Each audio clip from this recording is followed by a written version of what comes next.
Hello friends, आप सभी का स्वागत है आपके अपने यूट्यूब चैनल स्टडी आले पर।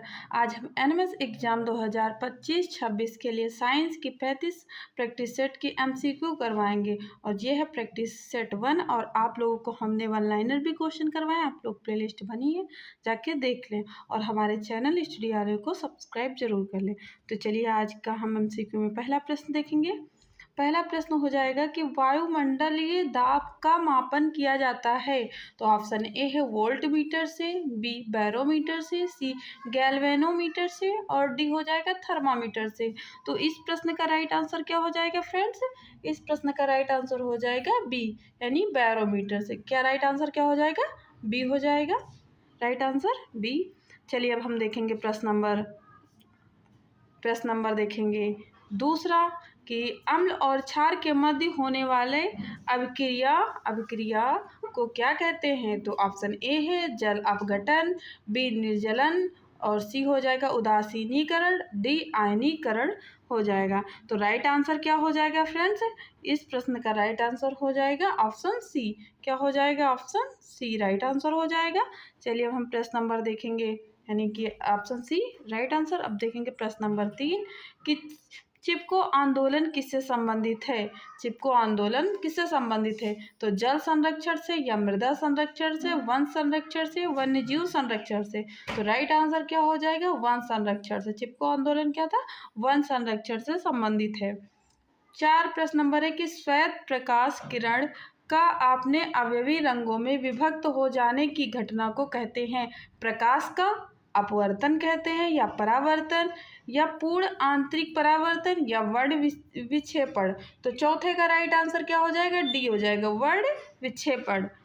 प्रश्न नंबर देखेंगे 5 कि दंत विशेषज्ञ द्वारा दांतों का बड़ा प्रतिबिंब देखने के लिए प्रयुक्त किया जाता है? अवतल दर्पण, समतल दर्पण, उत्तल दर्पण या प्रिज्म। तो पांचवे का राइट आंसर हो जाएगा ए, ऑप्शन ए राइट आंसर हो जाएगा। हम देखेंगे 26 नंबर प्रश्न कि डॉक्टरी थर्मामीटर का तापीय परास है तो 35 से 42 तक या 35 डिग्री सेल्सियस से 42 फ़ारेनहाइट डिग्री तक या 35 डिग्री आर से लेकर 42 डिग्री तक या 35 डिग्री केल्विन से 42 डिग्री केल्विन तक।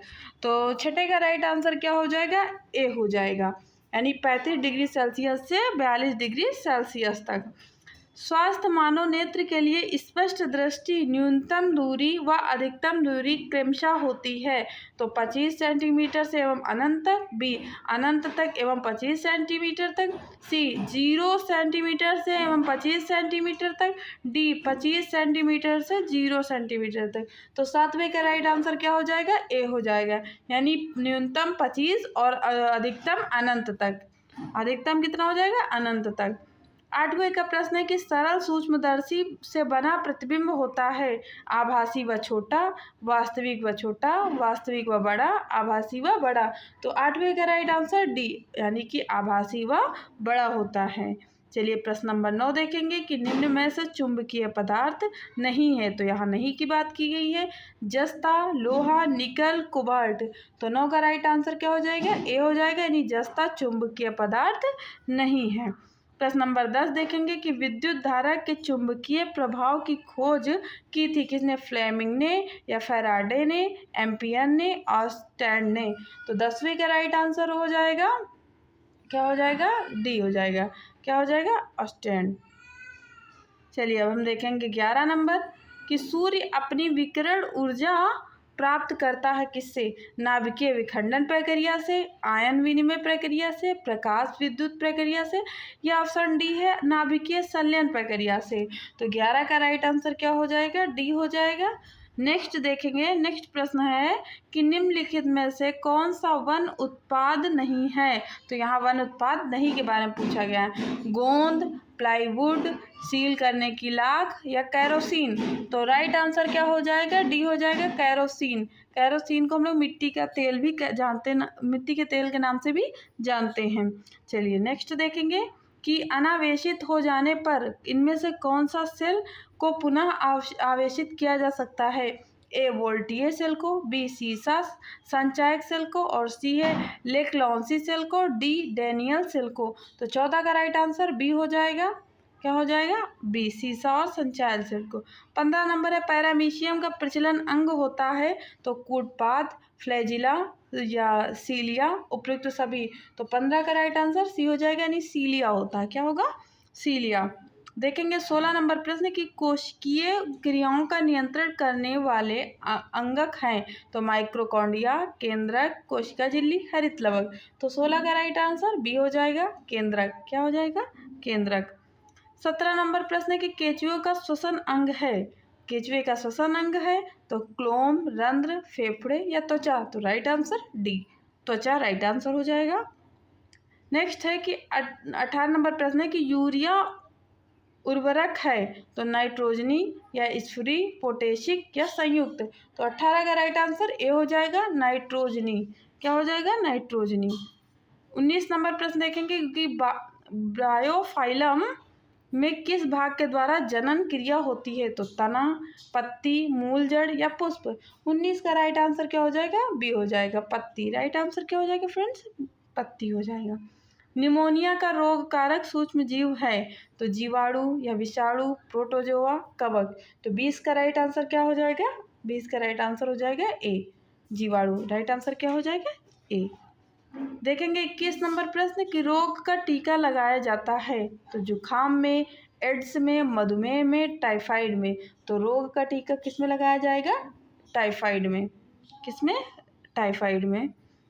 22 नंबर है कि रोहू और कतला है तो रोहू और कतला किसकी एक प्रजाति हो जाएंगी जातियाँ, यानी जलीय पौधों की है या मछली के रोग की, मछली की जातियाँ हैं या जीवाणु हैं। तो राइट आंसर रोहू और कतला क्या मछली की जातियाँ हैं। देखेंगे दूध में उपस्थित प्रमुख पोषक तत्व है तो आयरन, मैग्नीशियम, कैल्शियम, सोडियम। तो दूध में प्रमुख क्या उपस्थित रहता है कैल्शियम। राइट आंसर क्या हो जाएगा सी ऑप्शन राइट हो जाएगा। देखेंगे प्रश्न नंबर 24 की साहिवाल, साहिवाल का नाम सुने हो आप लोग, कमेंट करके जरूर बताइएगा कि इससे पहले आपने साहिवाल का नाम कहाँ सुना होगा। तो साहिवाल किसकी नस्ल है तो गाय की, भैंस की, मुर्गी की, बकरी की। तो नस्ल भी क्वेश्चन पूछा जाता है तो ये राइट आंसर हो जाएगा गाय की है, ए ऑप्शन राइट हो जाएगा। देखेंगे 25 नंबर प्रश्न कि ध्रुवीय भालू को अत्यधिक ठंडी जलवायु में रहने के लिए कौन सी विशेषताएं अनुकूलित करती हैं। श्वेत बाल पर त्वचा के नीचे वसा, तीव्र सूंघने की क्षमता, बी पतली त्वचा, बड़े नेत्र, श्वेत फर या लंबी पूंछ, मजबूत नाखून, बड़े पंजे, सफ़ेद शरीर, तैरने के लिए पंजे, श्वसन के लिए गिल। तो 25 का राइट आंसर क्या हो जाएगा ए हो जाएगा। देखिए जहाँ पे बाल आ जाएंगे श्वेत बाल, जो कि इन लोग कैसे होते हैं ठंड को रोक लेते हैं इनके बाल, तो इसी वजह से ये लोग ठंड प्रदेश में रहने के लिए अनुकूलित रहते हैं। देखेंगे 26 नंबर प्रश्न कि जाइलम ऊतक का कार्य क्या है तो जल का अवशोषण करना, वाष्प उत्सर्जन करना, भोजन का परिवहन या जल का परिवहन करना। तो 26 का राइट आंसर हो जाएगा डी, जल का परिवहन कौन करता है तो जाइलम करता है। 27 नंबर प्रश्न है कि एक वयस्क स्वस्थ मनुष्य की हृदय स्पंदन दर होती है 50 से 60 प्रति मिनट, 90 से 100 प्रति मिनट, 70 से 80 प्रति मिनट और 40 से 50 प्रति मिनट। तो 27 का राइट आंसर क्या हो जाएगा सी हो जाएगा, 70 से 80 प्रति मिनट हो जाएगा। हम देखेंगे 28 नंबर प्रश्न की गैल्वेनीकरण है तो लोहे पर जस्ते का परत, लोहे पर शीशा का परत, जस्ते पर लोहे की परत या लोहे पर पेंट। तो 28 का राइट आंसर क्या हो जाएगा ए हो जाएगा, यानी कि लोहे पर जस्ते का परत को हम लोग क्या कहते हैं गैल्वेनीकरण कहते हैं।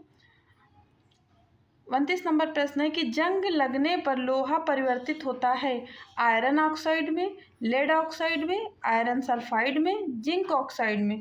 तो 29 का राइट आंसर क्या हो जाएगा ए हो जाएगा। 29 नंबर आपके प्रश्न हो चुके हैं। चलिए 30 नंबर प्रश्न देखेंगे कि एलपीजी में पाई जाने वाली मुख्य गैस है तो यहाँ पे आप लोग एक क्वेश्चन का आंसर कमेंट बॉक्स में ज़रूर दीजिएगा कि एलपीजी का फुल फॉर्म ये कमेंट्स बॉक्स में आंसर आप लोग दीजिएगा। और यहाँ क्वेश्चन है कि एलपीजी में पाई जाने वाली मुख्य गैस क्या होती है तो ब्यूटेन या मीथेन, हाइड्रोजन, ऑक्सीजन। तो 30 का राइट आंसर क्या हो जाएगा ए हो जाएगा, ब्यूटेन क्या है मुख्य गैस है। मुख्य गैस कौन सी है तो ब्यूटेन। और एलपीजी का फुल फॉर्म कमेंट बॉक्स में आंसर जरूर दीजिएगा। मार्श गैस कहते हैं तो किसे? मीथेन को, इथेन को, प्रोपेन को या ब्यूटेन को? तो राइट आंसर मीथेन। क्या हो जाएगा? मीथेन हो जाएगा। 32 नंबर प्रश्न देखेंगे, कैल्शियम की संयोजकता होती है +1, +2 या +3 या +4? तो राइट आंसर +2। राइट आंसर क्या हो जाएगा? +2 हो जाएगा। प्रश्न नंबर 33 देखेंगे कि भौतिक परिवर्तन का उदाहरण नहीं है तो जल में शक्कर को घोलना, बर्फ का पिघलना, मोम का पिघलना या जंग लगना? तो 33 का क्या राइट आंसर हो जाएगा? डी हो जाएगा। जंग लगना क्या है? जंग लगना भौतिक परिवर्तन का उदाहरण नहीं है, बाकी सब भौतिक परिवर्तन का उदाहरण थे। फुलेरीन में मूलतः कार्बन परमाणुओं की संख्या है तो 30, 20, 50 या 60? तो 34 का राइट आंसर डी यानी 60 है। कितनी संख्या होगी? 60 संख्या होगी।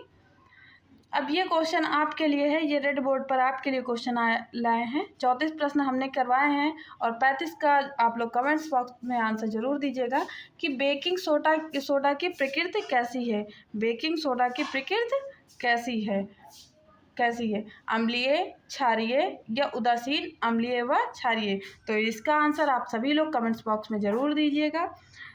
और वीडियो कैसी लगी है, वीडियो को लाइक करिए, चैनल को सब्सक्राइब करना ना भूलिए और कमेंट करके क्वेश्चन के आंसर ज़रूर दीजिए और बताइए वीडियो कैसी लगी है। अपने फ्रेंड में जो भी एनएमएस की तैयारी कर रहे हैं उनको ये वीडियो ज़रूर शेयर कीजिएगा। Thanks for watching. Thank you.